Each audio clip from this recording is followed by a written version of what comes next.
The Irrational Confidence Podcast. Our number 22 team, well, Fresh, gotta love the state of Utah for the BYU Cougars. They're number 22 on the year. Again, 11-2 on the season. At one point, what were they ranked at one point? Was it number 6 or 5? It They was were up five or there. six. Just 9-0.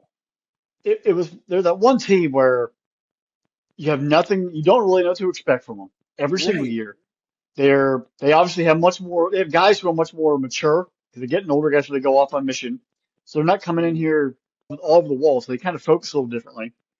But that's also parts of who do they actually have on this roster and what are they going to perform? Is this guy actually like he's not a top 200 recruit in the country?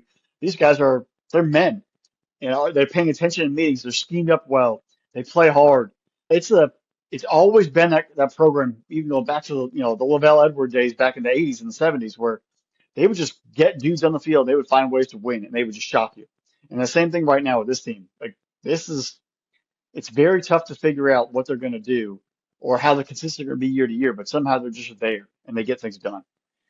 Yeah, they don't return a whole lot. And I went back and I looked at them. That loss to Kansas. And again, Kansas was a team that we thought was going to be better than they were last year. They were kind of bitten by injuries quite a bit. And, it wasn't like a normal loss to Kansas University there. It completely derailed their season in the second half of the year. They got returning production where it counts. Redselaff comes back. Martin comes back. Roberts, 6'4", Chase Roberts, with his 52 catches, 850 yards, and 4 touchdowns is back. I mean, I don't know. Their defense has got said here. Defense, for them to be, they're going to be good offensively. Like, they're going to be entertaining to watch. BYU is going to put up points. I could see this team easily shaking it off. Putting up 27 points easy in most games. Are they going to be able to stop anybody? Like, the defense has got to be bend, don't break mentality. And that's where I kind of, we don't, that depth of no one really knows what we're going to get.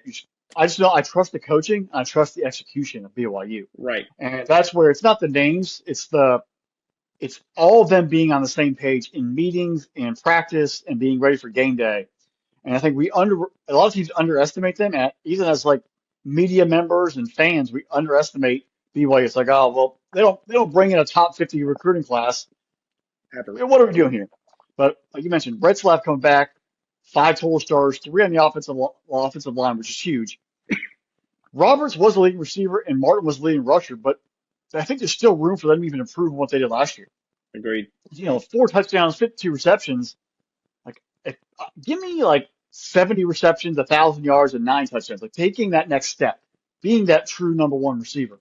And then defensively, only returned 3 guys, but somehow they're going to get dudes who are just going to be able to shut it down. They're going to play a funky 3-3-5 or something like that, where they're going to have a lot of guys in space building a shell and keeping everything in front of them, and then tackling. And I think the one thing about that defense is every year they have tackle. The guys tackle. They don't miss tackles. They're in their spot. They're following their assignment. They're not getting out of space, and they make you meticulously have to drive the field and force you to be perfect. And if you make a mistake, that's how they get off the field.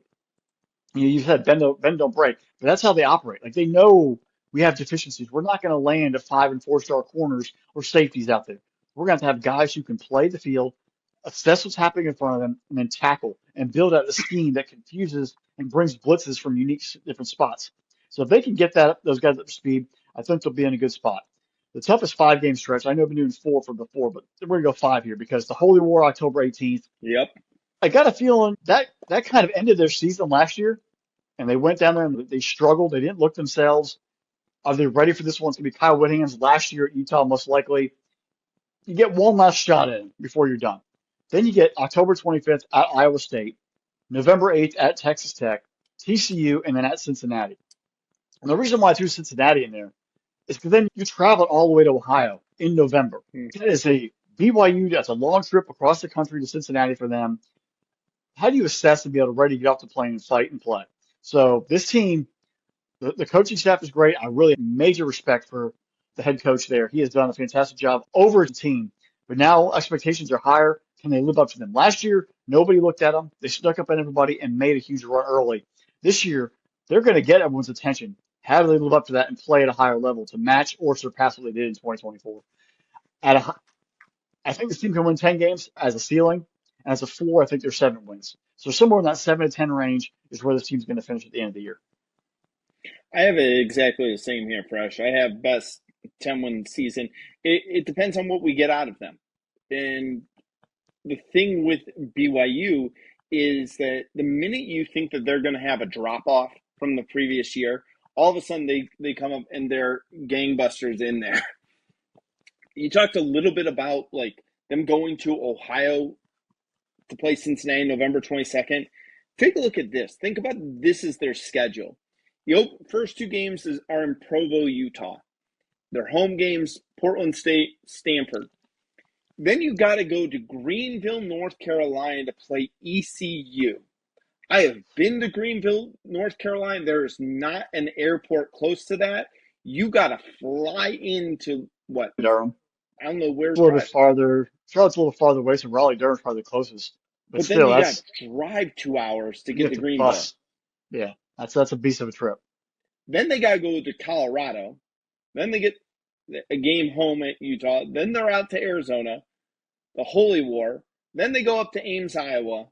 They have off. They go Lubbock, Texas, come back to Provo for a game, and then they go to Cincinnati. Like, whoever's got the team credit card better like have a Chase frequent flyer mile Serious thing miles. going. All players get points now. It's NIL, NIL, they all should get points. I just thank God they have a very veteran, older team because 18, 19, 20-year-old kids with this much travel, you're not sleeping in your own bed. Like, that's a rough go. Yeah, because most travelers are going to fly in on Friday, go do a walkthrough, hit the hotel, wake up and kick off. So now you're already dealing with time change because there's the Cincinnati trip and the ECU trip, both East Coast games. So that's now you're down 2 time zones at least east. I think Provo's in the Mountain Time Zone, so that's at least two. So Yeah. now you're readjust your body clock.